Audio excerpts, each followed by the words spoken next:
Welcome to another episode of the CJ McCollum Show. We are currently recording on Halloween, Tuesday, October 31st. We are coming off a tough loss against the Golden State Warriors, but we don't want to talk about that right now. We want to focus on the biggest storylines in the NBA, and the biggest storyline happened last night at 1 a.m. while most of us were sleeping Central Eastern Time. The Pacific people were probably awake.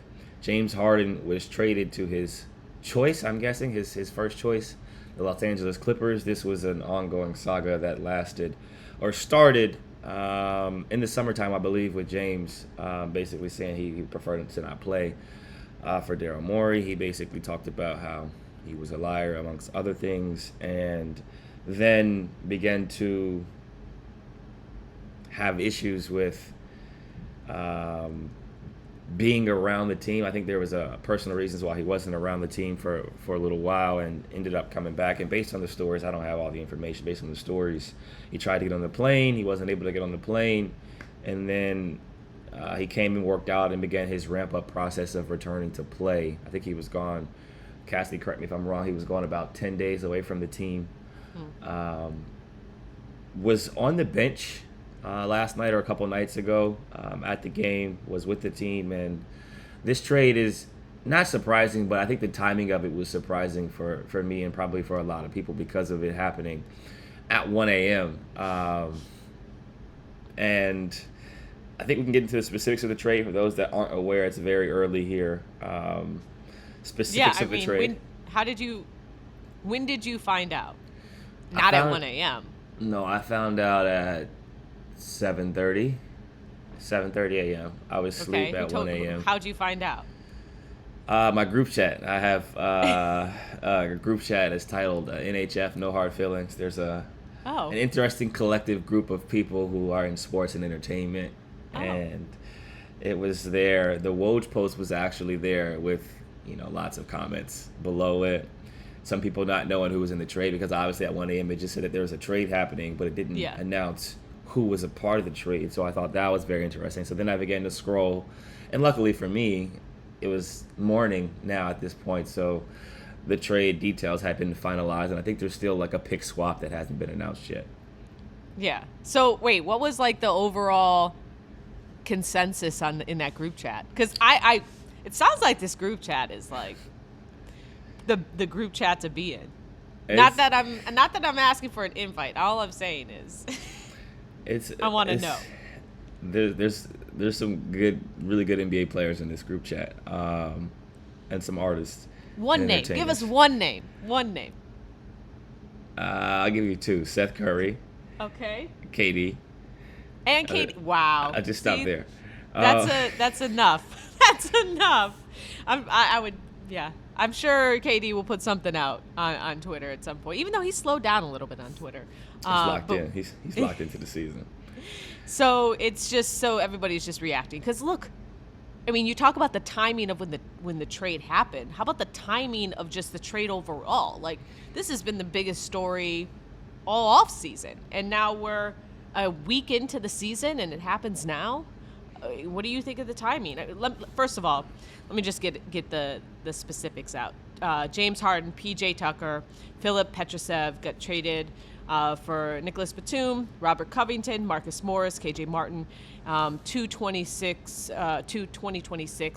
firsts and 2 seconds and a pick swap. So really, when you break it down, we're not going to understand like who fleeced who until we see what the 76ers can do with those picks. But what was really the consensus, and just learning that James Harden is finally no longer a Sixer, got what he wanted essentially for the 4th time. Leaving Houston, wanting to go to the Nets, leaving the Nets, wanting to go to Philly, and leaving Philly, wanting to go to the Clippers. He landed every single time where he wanted to go, and now he's with LA, and the Sixers and Joel Embiid and Tyrese Maxey can move on. So what's your take overall? What's your biggest takeaway from this trade? I think my biggest takeaway is the Sixers' belief in Tyrese Maxey. I think this kind of clears the way for him to be a lead guard, have those responsibilities, be the setup guy, be the scorer, really kind of blossom and develop into the player that he can be. I think his ceiling is extremely high. He makes a great tandem with Joel Embiid. He's young, he's explosive. And I think for the Sixers, it's about having the pieces. I think they talked about having the pieces to maybe be able to make a move down the road or be able to acquire a free agent in the offseason. And for the Clippers, it's obvious. They get a California native, a guy who wanted to play there, a guy who gets along with Russ, he gets along with Kawhi, he gets along with PG. I think there's going to be an interesting dynamic in terms of ball handling responsibility and all of those things because Russ is a great playmaker. On all accounts, he's a great teammate.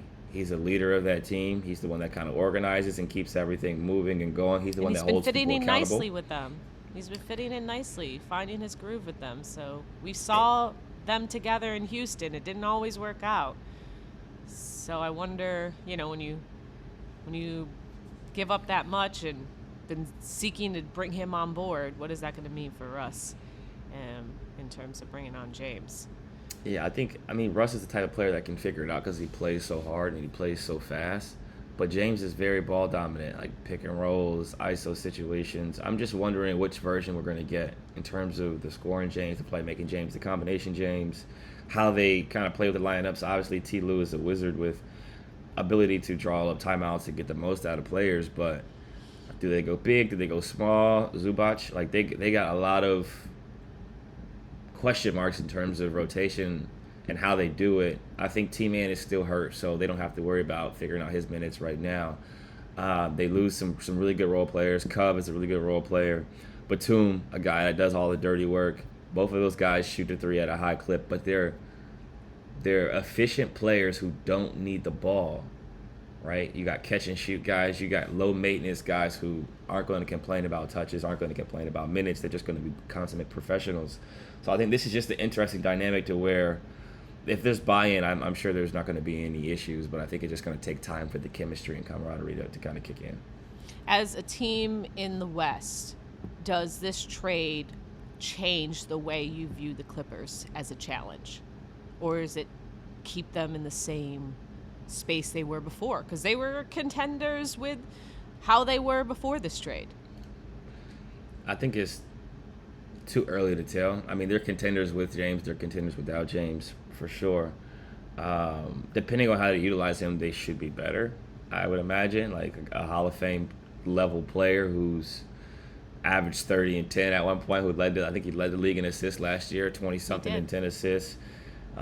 Capable of scoring 40 on any given night. I think that gives them more flexibility to rest Kawhi, to rest PG, to allow them to sit longer. Within the league rules, though.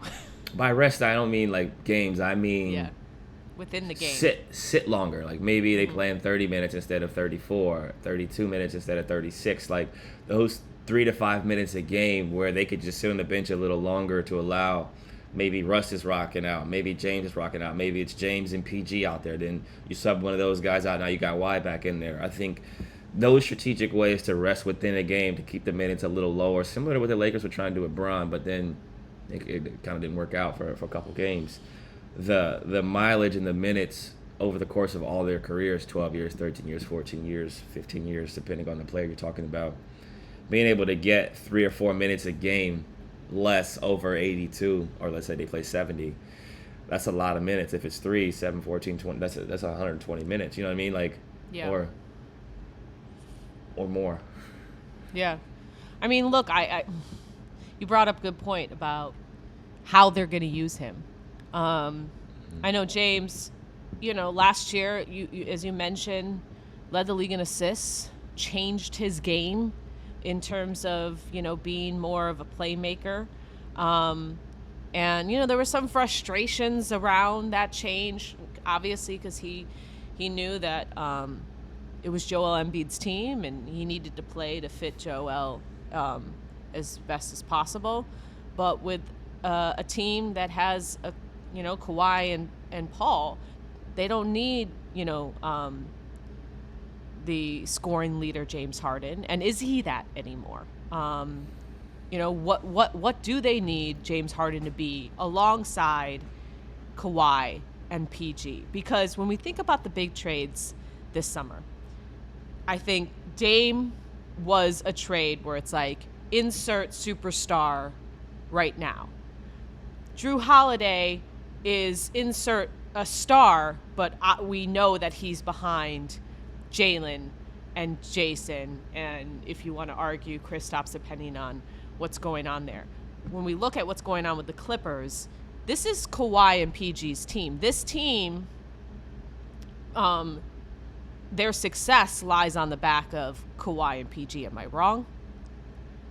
No, you're 100% right. And I think the difference, like you said before, is James is fitting into the puzzle that already exists. Why? Proven champion. When he's healthy, arguably the best two-way player in the NBA, can go guard the best player on any team, can score on the best defender on any team, right? Like consistently, mid-range, three-level score, gets to the free throw line, big shots, big moments, very, very dominant. Paul George is probably the most talented player in the NBA in terms of skill set, right? Dribble, shoot, finish around the basket, can run a pick and roll, scores an ISO. If you could create a player, you'd probably create him with Paul George's attributes, right? Height, athleticism, speed, pace, handle, talent, scoring ability, release, quick release, all that stuff. And then you add a guy like James Harden who can score an ISO, can run a pick and roll. He showed you that he can be different versions of himself. He can be distributor James, he can go get 40 James. Now he's not going to have to get 40 all the time, which is great for him and his body. He's going to be able to he's going to be able to pace himself throughout the season. And some nights not have to do much, some nights have to do more. And then Russ is just going to play hard every night, keep the pace of the game flowing, be the energy, be the guy that holds everybody accountable. And he's a willing distributor. Like, Russ loves passing. So I think with them all being from California and them all wanting to win the championship, that they'll figure it out. Yeah. And in terms of the 76ers, Woj is reporting that Philadelphia plans to pursue a high-level guard to add to its roster. And this was the whole thing that Daryl Morey was saying. I'm waiting out to make sure we get picks so we can turn it into someone that can help us now, because they're in win now, just like all the other top teams, because it's there. This is Joel Embiid's prime.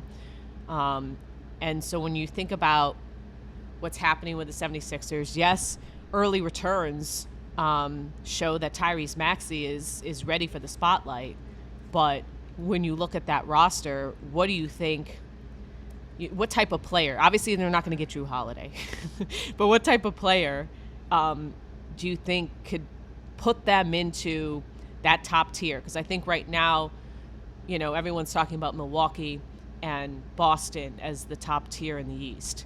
What do you think puts them over the edge, or you think they'd belong in that tier from what you've seen already? No, I think they have a pretty good roster right now as it stands, right? You got Tobias Harris, who's a great 3-and-D guy, has a mid-post game, can score. You got Embiid, who's an MVP. You got Melton, who I like. He's solid. He can pass. He can defend. He can catch and shoot, finish well around the basket. You got Maxey, up-and-coming star. Pat Bev, guy that comes in and guards. House, Paul Reed, Kelly Oubre. I think they're, like you said before, another guy who can distribute, another guy who can shoot, right? When you have a dominant big, you need as many three-point shooters around him as possible. So I think they're probably looking for a well-balanced guard/wing that can shoot. So, which is hard to find, right, in the league that's just available. So you're going to need pieces for that. You're going to need playing time for that. And I think all those things may align either later on before the deadline or in the offseason when players become free agents. But I think if I'm looking at this roster, you always can use more shooting. And you always can use more playmakers because Joel's going to get trapped a lot. He's going to get double teamed because he's unstoppable. You need people to be able to make decisions quickly, and you need people that can take attention away from him, if you will, by initiating the offense or just drawing more defenses away from JoJo. And I think maybe the biggest thing that the 76ers gain right now is peace of mind. They, I'm sure they probably would have preferred to have this all wrapped up prior to training camp, but now they can move on with Nick Nurse, knowing who who's going to be handling the ball for them, Tyrese Maxey, and really lean into him being that Batman. And we'll see. I mean, the saga, the James Harden saga in Philadelphia is over. The James Harden saga in general is over for now. So we'll see how this trade has implications throughout the league, as really we're just a week into the season. So, but no more asking when is he going to go to the Clippers, because it is over and done with. Yeah, and the ironic part is that the Clippers play tonight on national television, and they will be without all those players that they just traded. And I'm imagining James Harden won't play tonight against the Orlando Magic. So he won't play, but sources say, I think Ramona Shelburne was reporting he was understandably ecstatic when he heard that he got traded to the Clippers, and wanted to be, I think he's on a plane already and wants to be on the bench for that game tonight. So on a plane already. I mean, it's LA, so I do want to, change direction here and talk about another thing that's happening this week. We're a week into the season, and now, bam, the in-season tournament kicks off on Friday, November 3rd. You guys don't kick off your in-season tournament play until the following Friday in Houston, but there's a pretty full slate on this Friday, and so in-season tournament games are on Fridays and Tuesdays, but next week, Tuesday is Election Day, so there's no games at all. As the president of the Players Association, I was just hoping you can give us some insight into the discussions over the last 2 years of how this came about, and what was your first reaction when you heard of that this was a possibility? No, we've been talking about, as you said before, for multiple years, and as a member of the competition committee, our job is to figure out how to make the game better, how to make the game more competitive, and essentially giving the pulse of the players and insight from things that they may not think about as a committee in terms of the staff and the NBA and the league as a whole.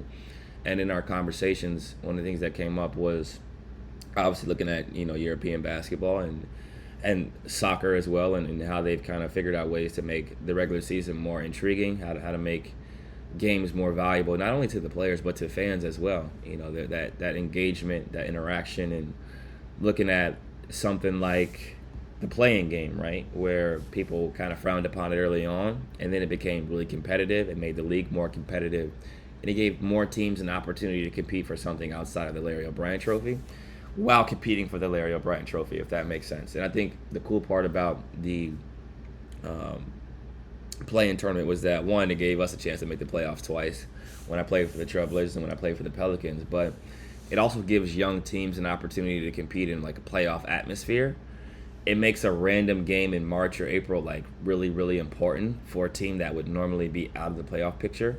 And I think for the in-season tournament, it makes Tuesday games more entertaining. I think it's Tuesday, Thursday, or Tuesday, Fridays. Tuesday, Thursday, Friday, yep. It makes those games more entertaining, first of all. It gives players something else to play for and to aspire for outside the Larry O'Brien Trophy. That's important. There's obviously financial incentive, but I think the overall objective was to get different teams competing against each other, different matchups, right? You have the pool play, and you potentially have an opportunity to get Eastern Conference teams and Western Conference teams playing against each other before the finals in what will be almost like an AAU tournament, where you go to nationals and you play on the big stage in Vegas, and you get to watch the teams, and fans are out there. It's all under one roof. I think it's going to be a really, really cool environment. I think fans are going to grow to love it and enjoy it, and players are going to compete and have a chance to go to Vegas in the middle of December to compete for a trophy and some extra financial incentive. But I think the cool part is you get to play basketball on the main stage in Vegas outside of Summer League for fans to watch. I heard Vegas was your idea. Is that true?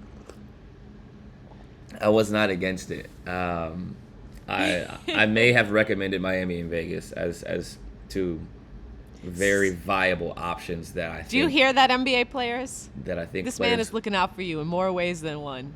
players would certainly enjoy the opportunity to get away from some of the colder cities in December and be able to compete. It's really good for your joints.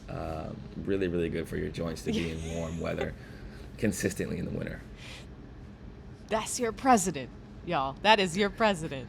I mean, but I will say though, thinking about this tournament, you mentioned something interesting, like it's a good stage for up and coming teams to kind of feel that atmosphere. But as a veteran player who talks to a lot of veteran players, specifically on a group chat, like how seriously are players taking this tournament right now? I mean, look, it's different when you're in it, like Right. you have to experience obviously what it's going to be about, but like as you're anticipating this play, what is the conversations around the players? Like how seriously are they taking it, or they're just anticipating what it's going to be like? I don't think it's set in yet because the schedule has hit, and obviously the whirlwind of an NBA schedule is just game, off day, practice day, and you kind of go through the rigors of that. But once you start competing and once you start to see the trophy and the build up, the jerseys, the courts, I think it'll signify the fact that we're closer to this moment. But I think one of the things that was asked amongst the players, and which consistently should be asked, is, does this mean we're going to have to play more games, right? Because you equate the in-season tournament with more games being played, and it's not true. We're actually going to play the same amount of games, and some teams may actually play like one less game or one more game, depending on if you go to the championship or not. So all those things are the same. It's essentially the same cadence of schedule that we would normally have. These games are just signaling the fact that we're having an in-season tournament, new jerseys, new court, new incentives. It gives fans something to look forward to. It gives broadcast partners something to look forward to, because you're going to get matchups that you probably wouldn't normally get on a Tuesday or on a Friday. Now you have pool play. You know who's going to be playing against who in advance. I think it sets the stage for some very entertaining basketball that I think will bring out the best in a lot of players. So you guys have your first tournament game at home on Friday the 17th. And so you guys will debut your tournament floor, which is actually the first time in Pelican's history that you've ever played on an alternative floor. Have you seen the tournament floors? What do you think of them? I'm hearing some mixed reviews, but at least it's something that people are taking notice of. I have seen the floors, and I think it's hard to judge on a screen. Being able to see it in person will help, but I don't hate the colors. I don't hate the black. The green gives me like Halloween vibes, the black and green, almost like Nickelodeon slime. Yeah. But I think Shout the change out up. 90s kids. Shout out to the 90s babies. I think the change up is necessary. I think it's helpful for the viewer, right? Because if you're watching, you'll distinctly see like the difference in the court, the difference in the jerseys, and I think it'll trigger the fact that this is a game in the NBA, but it's a different type of game, right? Because of the stakes and what the guys are playing for. But I think it's too early to tell. I have to be able to see it in person and see the jerseys and how they complement the actual floor in person. I mean, I think some people are going to be caught off guard that the tournament starts this week. But I think seeing the floors, it's just like, okay, well, that's the whole point of this tournament, is to drive attention to the beginning of the season, especially when the NFL is at its peak right now. I guess my last thing on this is just on a scale of 1 to 10, how badly do you want to win that cup? I mean, I always want to win. So I think it's like a 10. Like an 8? 9. The I mean was like it gave me 8 vibes. 9. 9. I mean, 10. I really want to win. You really want to win because that means that you're positioning yourself to have a high seed for the playoffs, to probably play at home for the playoffs, which means less travel at the end of the season. And that you want to get your gambling in. I would definitely play some blackjack, but that positions you to have a better chance at winning the Larry. And this is a trophy that you get. This is some extra money that you get. This is more TV games. A trip to Vegas in December. I think it would be really cool to win, and it gets you prepared for playoff-like atmosphere, playoff-like games. To get your team used to playing against really good teams. You got to execute better.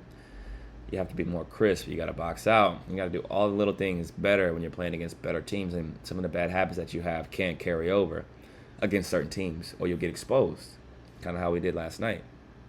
You can get away with certain stuff for so long, and then it gets exposed. So I think it's cool to play against good teams, because then you figure out exactly how you need to get better, what you need to work on, the little things in terms of execution, positioning, pace, space. All those things really matter, and it's magnified against good teams. And if the team takes the tournament and the championship, do you feel like it's going to be more clout? Do you feel like that team will have clout for at least, I guess, the beginning of the season? I definitely think they'll have some clout in terms of winning their pool, beating what would be, the top teams in another pool, and being able to advance to the championship. I think it builds a certain level of confidence within your team, a certain level of confidence within the fan base, and allows you to really kind of see rotations, who's going to finish games for certain teams, play call, last 2 minutes, last 3 minutes, what types of sets is the team running. All of those things are going to be on display in the in-season tournament. All right. We set the table. You guys just watch. It starts on Friday on ESPN. I'll be in Denver for that game. All right. Like you said, it's Halloween. Is this a holiday you like celebrating? I do like celebrating Halloween. Typically, I dress up, but we actually fly to Oklahoma City in like some hours, so I won't be dressing up this year. My son will be. He loves cars and trucks, so he's gonna be like a little like NASCAR driver. He has like a custom zip up outfit with like the number 3 on it and like the race car stuff and his name on the back. So you're not gonna be able to go trick or treating though, right? Because you have to fly out. We got practice. Is your wife gonna take him? She's gonna take him trick or treating, yeah. So I'll get some pictures, which will be really cool to see. His first time trick or treating. Amazing. This is his first time trick or treating. Yeah, he's only 20-something months, but last year he dressed up, but he's not going to doors and getting candy. But this is the first time he's gonna understand. Like, all right, candy. He's gonna be like, yeah, what's this? How is your neighborhood? Do you feel like are the houses spread out? Do you feel like there's gonna be good trick or treating? Because that's half the battle. Yeah, I mean, if not, we'll get candy for him, or at least we'll get him a couple snacks that he can have as a little special treat. But I think it'll be a cool experience for him just to see other kids in costumes, and he loves the stimulation of interacting with people and just being in different spaces for a little bit, for small periods of time. Then he's like, get me out of here. Yeah. Well, what's the best costume you've ever had? You say you like Halloween. I mean, I've been a doctor. I've obviously been Urkel. Oh, right. I've had face paint. You were Urkel or Steve Urkel? Or Stefan, what was his name? Stefan. Steve Urkel. Stefan Urkel. Jaleel. He's a bright white like Jaleel. Shout out to my guy, Jaleel White. I mean, that's obviously the easiest costume that I can pull off. I've been all types of football players. I've been a doctor. I'm trying to think what else. Is that what did people say that you guys were doppelgangers growing up? Like you always got that? Because I've never even thought that, but now that you're saying it, I guess not Urkel, but like Jaleel, I could see it. When I was younger, I could definitely see it. Now, no. I think we're both just like light-skinned fellows, but I think I was so small.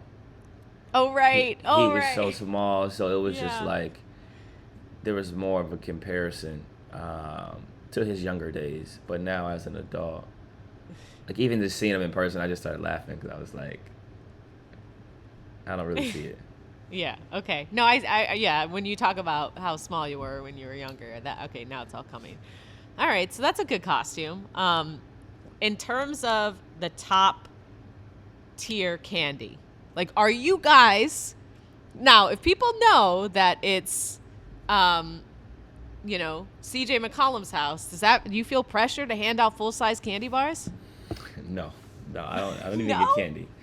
My wife has picked up whatever candy that they'll be giving out this year, but it's funny. In years past, I turned the light off, as if I'm not participating. CJ. So in years past, it was just like, I don't want people coming to the house. Just Then put a people- bucket out. No, it's just that's a sign of I'm going to dump this bucket into my little bucket or sheet. I first of all, okay, I let's don't go back. honestly, but at least you tried. The lights turned off. I thought you said you liked Halloween. I did, but sometimes it's in season and I don't want to go to the door, and I don't want to you said- participate. But this year we'll participate. Oh and, man, CJ, grumpy CJ. Okay, question for you: I when asked you it- trick or treat, do you Yes. use a pillowcase or an actual? Back in the day, we did. Okay. Pillowcases all day, but my daughter, like, no, we got her like a. See, And bougie. I spent some money on Amazon because it's just too easy. But yeah, it should be a pillowcase. The problem with the pillowcase right now, it's Got like throw it the over size your of shoulder. her. Throw it over her shoulder. It's like, I think maybe next year I'll give her a pillowcase. But we had a whole meltdown last night because she doesn't like her Halloween costume anymore, and it was like 45 minutes of crying because she's Ember from Elemental, and it's like too new of a movie on Disney that when we went out on Sunday, no one knew who she was, and she's like, I don't want to go. No one knows who I am. And so I don't know. I may have to be running over to Spirit later, or I'm just gonna make her dress up as one of her princesses. But it's Aw. So you're gonna do makeup and everything?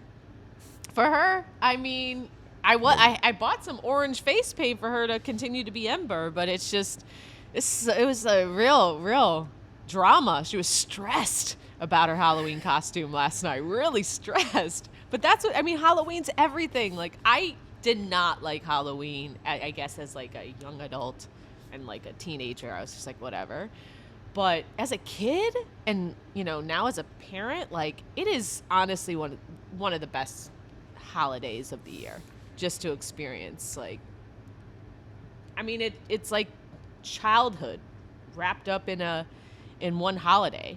And as much as I gave you a hard time, we are not full-size candy bar family either, but we do hand out candy, CJ. We're not like terrible neighbors. Like, and plus we're in a building, so people are just going up and down the stairwell. Oh, I like that. So do you dress up as you're handing out candy?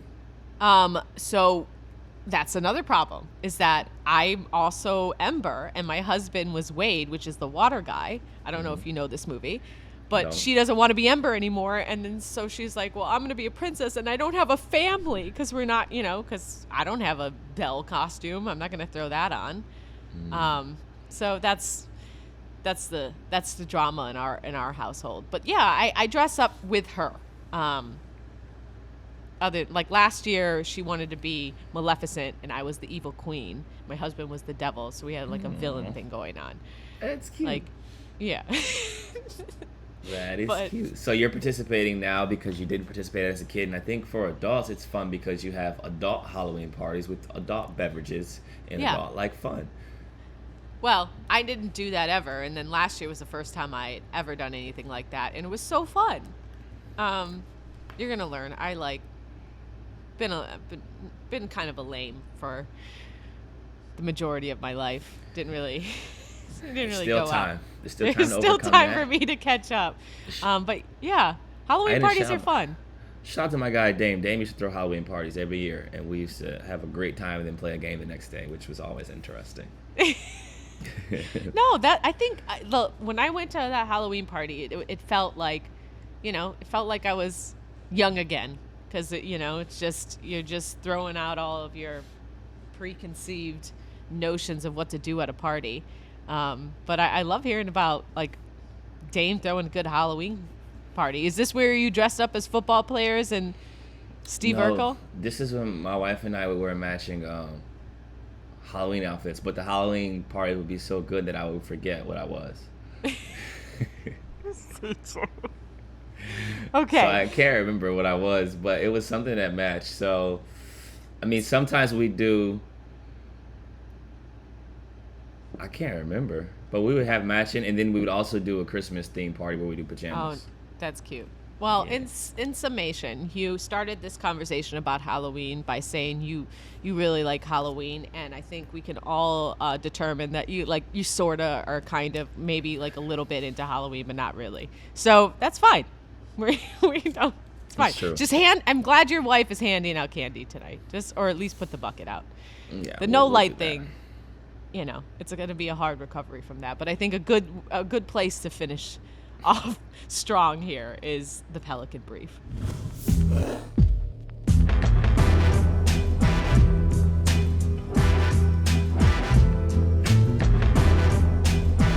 How you feeling about your first few games? I mean, we said we're not talking about that Warriors game. Like it, whatever. It's fine. It's the third game of the season. So in terms of how the season started off for you, how are you feeling about your usage, more spacing, being a connector on offense, rather than the traditional point guard duties? What's in your mind? I think, considering our circumstances, we started off 2-0, no BI in Game 3, no Trey, no Jose, no Najee. If you would have told me we'd be 2-1 under those circumstances to start the season, I would have said I'll take it. I think there's a lot of stuff we can work on and improve on as a team. Obviously, rebounding. Obviously, turnovers, spacing, paint touches, generating more quality threes. We just didn't shoot the ball well last night. But I think all in all, I like where we're at, understanding that we have room for lots of growth. We have room to get better.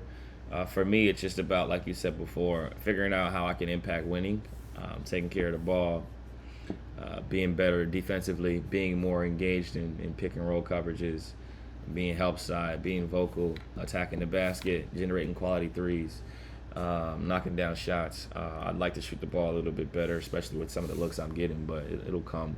Like you said before, we're only 3 games into the season.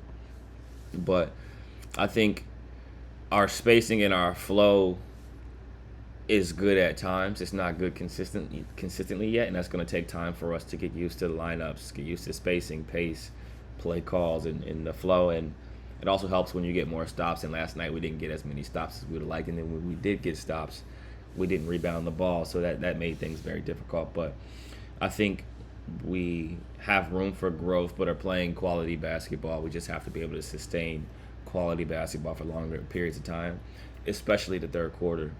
Playing a team like the Warriors, they're a second-half team, specifically in the third quarter. For the last 10 years I've been in the league, they've been the best third-quarter team in the NBA, whether that's execution, whether that's playing hard, whether that's them being more focused, understanding the game's almost over. They have this switch that they hit where the third quarter starts and they kick in, and their pace is better, their offense is better, their defense is more engaged, and they showed that last night. I think, obviously, Z is finishing really well against the around the basket. Great gravity. He's showing the ability to be able to play, make, and draw and kick. Has guarded well in switches. BI up until the point where he missed the game last night.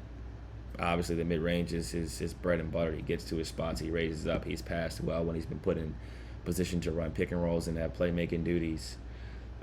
Getting to the free throw line some, and just showing his versatility.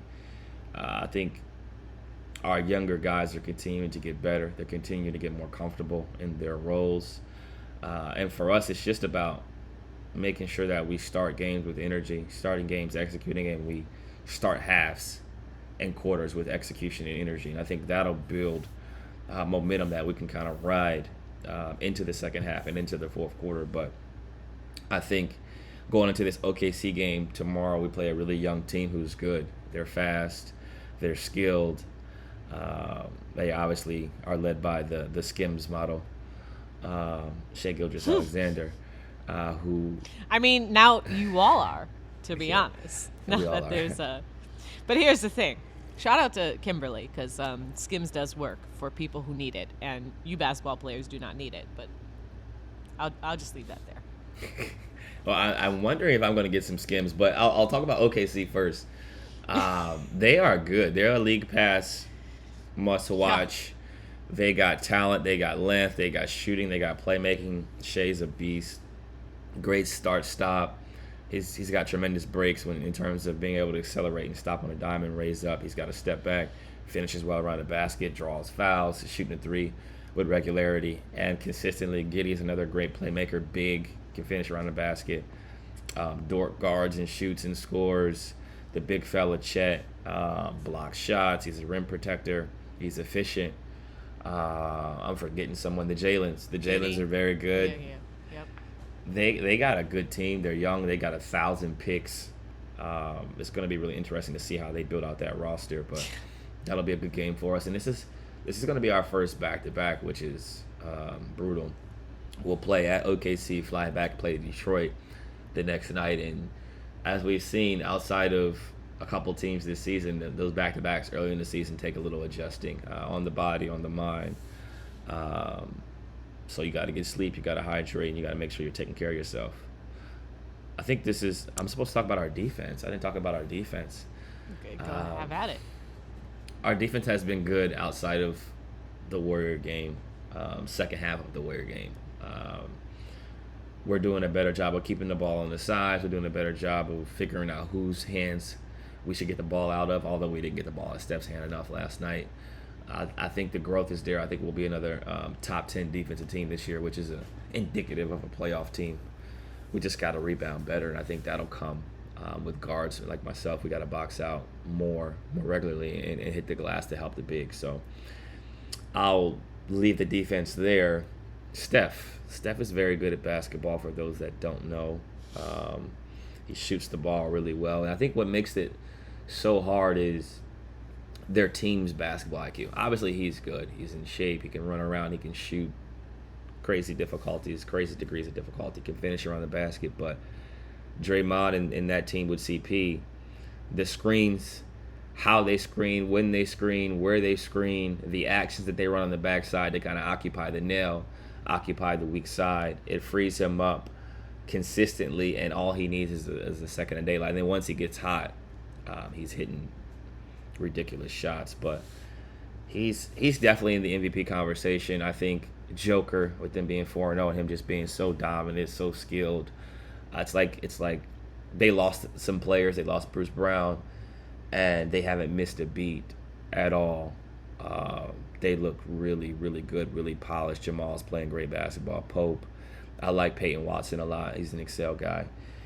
They got a good team, man. They are really good. They're legit, and they play a really fun brand of basketball. A lot of high IQ They just also players. feel complete right now, whereas a lot of other teams, especially at the top, are working through some things, getting to know each other, figuring out how new pieces are fitting. Like we know who the Nuggets are. They're the defending champs, and so until someone else kind of proves otherwise, they're the top team.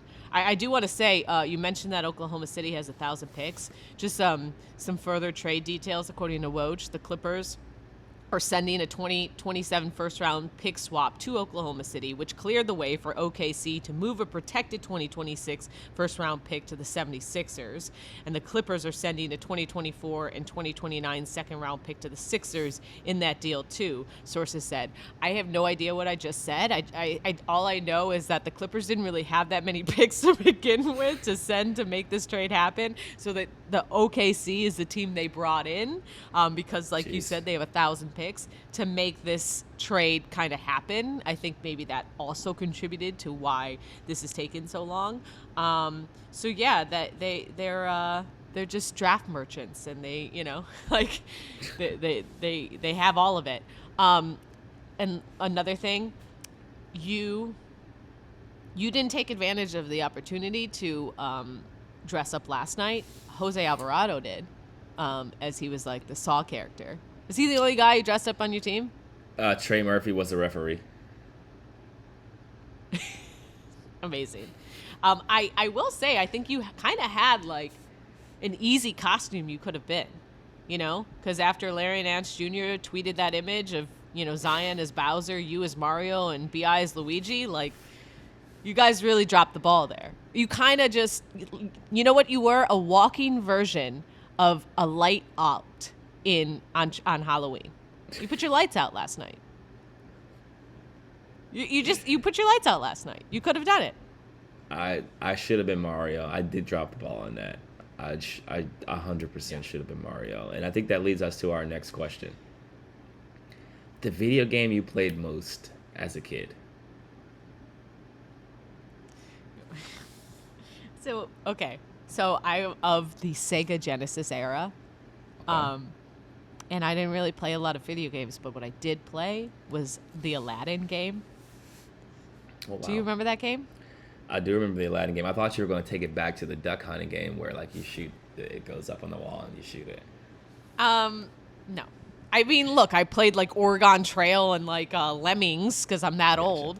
But, like, I played the Aladdin game, and mostly because I knew, like, the secret code, like AABBA. The fact that I still know that, that's crazy. It's core memory. Like that's the game I would play the most. And that's the game I remember. And like there was that one level. Remember when like Aladdin got stuck in the cave and then like all the fire and lava happened? Like there was that one lava level. Did you remember this game, or am I just like talking? I remember to myself? Aladdin, but I don't remember the actual levels. That's a really good memory for you to actually remember like everything in it. I did play Sega, but I was like, Nintendo was really cool for me. So, Super Smash Brothers, all of that stuff. But if you want to take it back to Sega and the beginning of, I'm not going to say the beginning of time because that's just not right. It's the 19th century, you know. There was like a Tetris like something on one of those games, and then the thing where you could move. It's almost like ping pong where you move the thing and you boop and you hit the ball back and forth. Yep. Yeah. That was really fun for me in my early days. Sonic and Mortal Kombat. Okay, so it was It was Aladdin, Sonic the Hedgehog, and Mortal Kombat, all on Sega Genesis, and that's it. I couldn't really. I don't think we like kept upping our video game console. I think we got one Sega Genesis and like we lived on that. That's enough. That's definitely enough to live on. All right. Well, I hope you have a good road trip, and I'm thinking of all the kids in your neighborhood. I know your beautiful wife's going to come through. Doesn't have to worry about you turning off the lights. Mm-hmm. Happy Halloween and good luck this week. We'll talk to you next week. We'll be 2 weeks into the season. I appreciate that. I hope you enjoy your trick-or-treating and your costume and the mini-sized candy bars that you're going to give out, and I will enjoy. I'm giving out ring pops. Oh, It was strategic because I think we are too. I'm not gonna like. I have a candy issue. I'm a big sweet tooth, and so I figured buy candy that you're not gonna eat. And if I like unwrap a like ring pop, you know I have a problem. Like I would be judging myself if I'm like sitting there just like. That's a good point. I will enjoy a great night's sleep in Oklahoma City tonight. I'm looking forward to it. It'll be beautiful. There's still time. You could dress up as Mario. Hit the Oklahoma City streets. I've already packed. Steakhouse. I've already packed, and it doesn't include anything of that sort. I bet you they have a good spirit Halloween there. Just try it, CJ. Just try it. Walking, lights out. Hope you are that way on the court tomorrow. I hope so too. We're gonna need it.